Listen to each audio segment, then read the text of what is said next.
Tem reportagem especial. Eu quero falar da grande mentira contada esse ano. O grande mentiroso. Eu estou falando desse caminhoneiro aqui que mobilizou um enorme aparato dizendo que tinha sido vítima de bandidos. Lembra dele? Pior que ele ficou bravo com a produção aqui do Balanço Geral. Você acredita, gente, na maior cara de pau? Foi semana passada, Cláudio, ou foi no início dessa semana que ele mandou aquela mensagem? Acho que foi no início da semana. Foi por esses dias, né? Ele mandou uma mensagem pra cá, vem cá. Vocês foram preconceituosos comigo. Vocês insinuaram que eu estivesse mentindo. Por quê? Só porque eu sou roqueiro? Rapaz, é nada a ver uma coisa com a outra. É você que fez a associação, porque eu tenho muito respeito pelo rock. Você é que é um mentiroso. Não tem nada a ver o rock nessa história. É que ele falou, vocês estão dizendo que eu sou mentiroso só porque eu sou roqueiro. Ninguém nem insinuou que ele pudesse estar mentindo porque ele é roqueiro. Ele é mentiroso porque ele é mentiroso. Gente, esse homem é aquele que atravessou o caminhão no Rodoanel. Não foram os sequestradores. Aquela bomba falsa foi ele que construiu e colocou dentro do caminhão. O nome dele é Denner. Chegou para a polícia depois de vários interrogatórios e ele teve que bater real, porque a polícia disse, vem cá. Chamou para mais uma conversa, né? No começo nós estávamos dando corda para você. Você disse que estava em tal lugar, pois nós fomos atrás das câmeras de segurança e você não estava no lugar onde você disse. Olha você aqui, ó. E a polícia começou a mostrar para ele imagem que ele estava no shopping, estava comendo, estava se alimentando e começou a colocar outras inconsistências, outros tropeços que ele deu. Aí o cara teve que contar a verdade. Não, desculpa, eu realmente menti. Só que nessa de eu realmente mentir, primeiro, ele tirou todos os policiais de circulação. Foram 5 horas ali numa assistência. Esses policiais poderiam estar fazendo outras coisas. Fora o prejuízo que ele provocou para a polícia aqui de São Paulo, imagina você o prejuízo incalculável que ele deu para outras pessoas, porque o Rodoanel foi fechado. Tem caminhoneiro que ficou parado ali, carga que não chegou, é ou não é? Pessoas que tinham as suas consultas, quantos compromissos foram desmarcados, quanto prejuízo incalculável ele provocou para outras pessoas. Será que ele vai pagar? Não vai, né? Deveria. Mas não tem nem como calcular o prejuízo para outras pessoas. E o combustível de todas essas viaturas e a hora de trabalho de todos esses policiais que estenderam além do tempo para dar assistência para um sem vergonha que, na verdade, inventou uma historinha fiada. É reportagem especial de Letícia Miyamoto que você só vai ver aqui no Balanço Geral. Uma carreta atravessada no Rodoanel, uma ameaça de bomba e um motorista em pânico. O helicóptero da Record flagrou a força-tarefa policial. Parecia um sequestro. Mas agora a verdade veio à tona. Foi tudo inventado. Uma farsa montada passo a passo pelo próprio caminhoneiro. Segundo ele iniciou essa empreitada para chamar a atenção pelas condições de trabalho dos caminhoneiros, ele queria chamar a atenção para isso. Só que quando ele viu o tamanho, né, do problema que ele estava ocasionando, ele disse que ele já se arrependeu e realmente ficou nervoso de verdade, teve uma crise muito grande de estresse, porém já tinha iniciado aí essa execução criminosa. Pressionado, o motorista Denner Laurito dos Santos, de 52 anos, confessou. Não havia sequestradores, não havia ameaça. Era tudo parte de um plano, inclusive o vandalismo. Ele mesmo usou uma pedra para quebrar o para-brisa do próprio caminhão. Nessa primeira diligência, nós encontramos o local que ele disse que ele parou o caminhão, nós encontramos essa pedra, que hoje inclusive foi reconhecida por ele, ele confessou que ele desembarcou ali, parou para urinar, jogou essa pedra contra o caminhão, prosseguiu, ele mesmo se amarrou, né, até prosseguir por mais alguns quilômetros e bloquear a via. Até a bomba era de mentira, um simulacro, fabricado na cabine, com objetos que ele usava no dia a dia. Bomba realmente não houve, né, como nós vimos já desde o primeiro momento, ele que criou esse próprio artefato, aquela amarração também foi ele, sequestro nenhum, nem próximo disso, nem nada de em relação a arrebatamento ou outros criminosos na cena. E agora, em relação ao desmaio, segundo ele disse que desmaiou de verdade, tendo visto aí o estresse muito grande que ele foi submetido. Tudo começou em Itapecerica da Serra, na Grande São Paulo. Foram 40 quilômetros de congestionamento. A comunicação de um suposto crime movimentou a estrutura do Estado. Repare nesta imagem. 3 viaturas da Polícia Militar, uma ambulância, uma viatura dos bombeiros. Todos em alerta para resgatar o motorista sequestrado. Depois, até o helicóptero Águia é usado na ação. Um agente do Esquadrão Antibombas do GAT, o Grupo de Ações Táticas Especiais, vai até o motorista. Ele está equipado para se proteger de uma possível explosão. Um custo alto.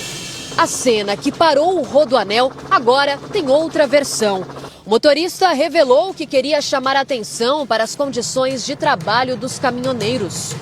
Penso eu que seria já passada a hora do Estado criar mecanismos para poder gerar uma responsabilização cível para quem causa um transtorno como esse, porque isso gerou um custo enorme para o Estado. E nem estou falando do prejuízo que gerou para as empresas que tinham as suas cargas atrasadas, as pessoas que tinham as suas agendas também que ficaram interrompidas ali naquele fluxo enquanto a operação durou, e foram mais de 5 horas de operação, portanto um grande prejuízo. Uma câmera de segurança registrou o caminhoneiro em um restaurante de um posto de combustíveis na noite anterior à simulação de um ataque. Foi neste posto, na rodovia dos Bandeirantes, que ele pernoitou e montou a falsa bomba. Uma farsa, mas que mobilizou uma das operações mais complexas que existem. Em uma suspeita de bomba, cada minuto pode contar para definir quem vai voltar vivo para casa. E quem entra em cena é o GAT, o Grupo de Ações Táticas Especiais. Eles têm equipamentos próprios, protocolos rígidos e uma dinâmica que funciona como um relógio. A sirene toca e eles correm. A gente está acompanhando agora uma simulação aqui no GAT para entender como que eles trabalham. Eles vão em direção às viaturas, pegam todas as informações aqui sobre a ocorrência, vestem todos os coletes, se dividem aqui nessas viaturas, já vão conversando sobre como tudo vai acontecer. Olha a quantidade já de viatura aqui já posicionada e também os equipamentos já estão nesses carros. Eles fazem a divisão, já estão se programando, sabem exatamente como vão agir. Colocam os coletes e então correm em direção ao perigo.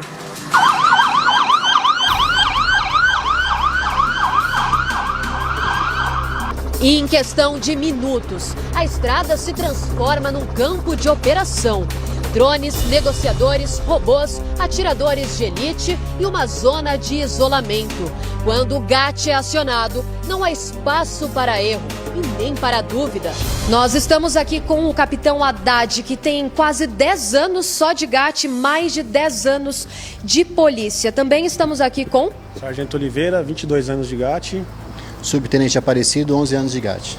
Capitão, obrigada por conversar aqui com a gente do Balanço Geral. O que a gente tem de mais interessante para mostrar aqui desses equipamentos que são usados pelo GAT numa ocorrência como essa que a gente está falando agora? Essa ocorrência em específico que a gente está vislumbrando aí, essa situação toda do caminhoneiro que parou na rodovia, nós tivemos que fazer uma operação que já é incidental, é uma operação de desativação. Para isso nós temos alguns equipamentos aqui expostos para que vocês entendam. Então, na verdade, o Esquadrão de Bombas sempre vai trabalhar com o máximo de segurança possível. Naquele cenário específico, a gente viu o pessoal usando o traje antibombas, né? É esse daqui. Esse traje antibombas, isso. Exatamente esse que é usado. Perfeito. Esse traje antibombas, ele vai possibilitar que o explosivista policial evite sofrer qualquer tipo de um efeito da explosão. A explosão, basicamente, ela vai causar alguns efeitos que são nocivos ao corpo humano, a grande maioria das vezes letal. Então, poderíamos definir como o calor, que é causado por essa explosão, o impacto que é causado, a sobrepressão, que vai ser uma onda de choque, e a fragmentação, que é o pior dos cenários. Por isso que a gente sempre vai aproximar com segurança usando o traje.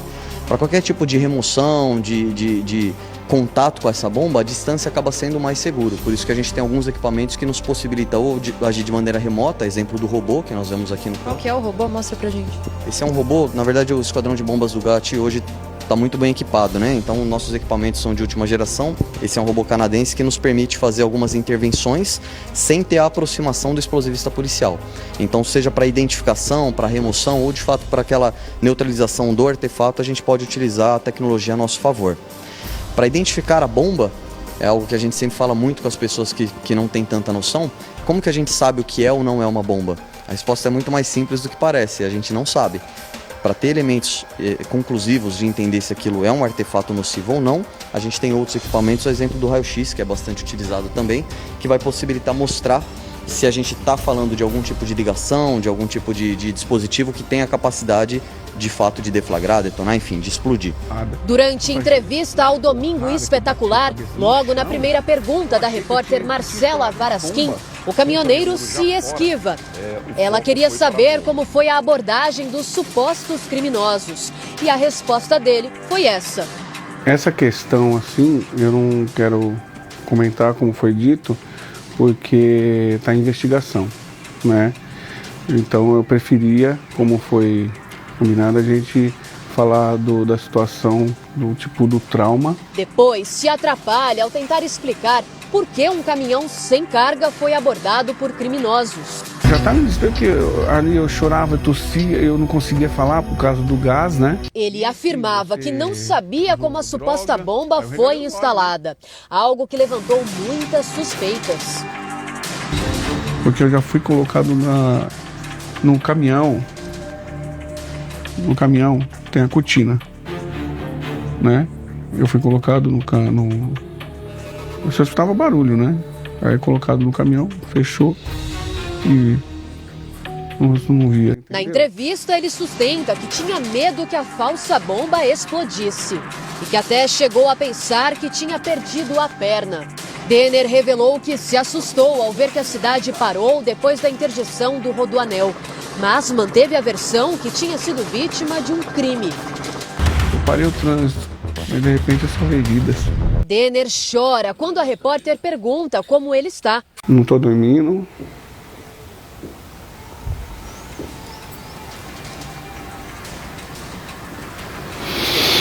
Desculpa.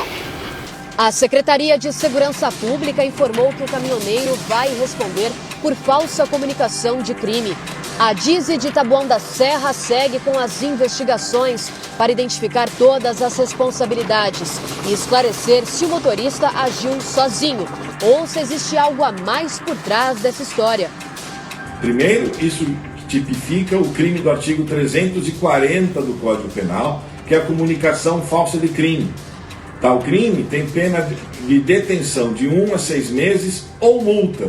Isso justifica por quê? Porque ele não só narrou o crime, né, falso à autoridade policial, mas também fez com que o poder público, por intermédio da Polícia Militar, atuasse para lá se dirigisse para salvá-lo, sabendo ele que tudo era uma grande mentira.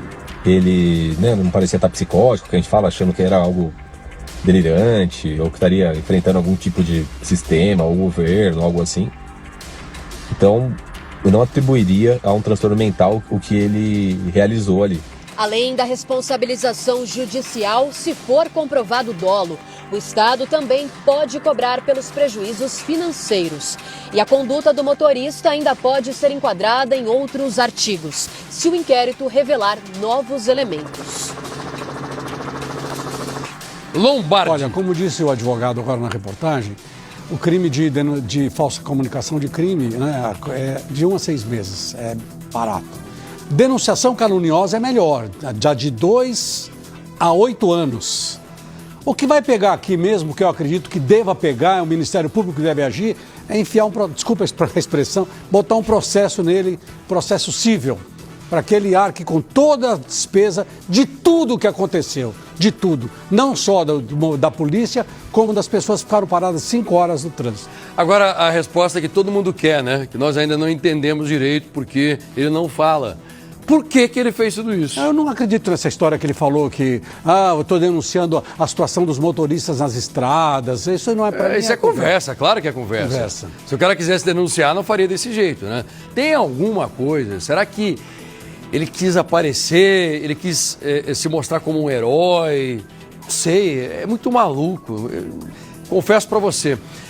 Se ele realmente quisesse fazer alguma coisa pelos caminhoneiros, ele já seria um militante, ele teria feito isso antes. Mas ele não tem isso no histórico dele, né? Ele nunca levantou essa bandeira para defender o direito dos caminhoneiros, que recebem um frete baixo, que pagam alto no combustível. Não tem nada disso. Segurança na estrada. Então eu acho que isso aí é só uma conversinha. O real motivo ainda não foi esclarecido. Mas quem sabe a investigação da polícia consiga esclarecer. Vamos ficar em cima.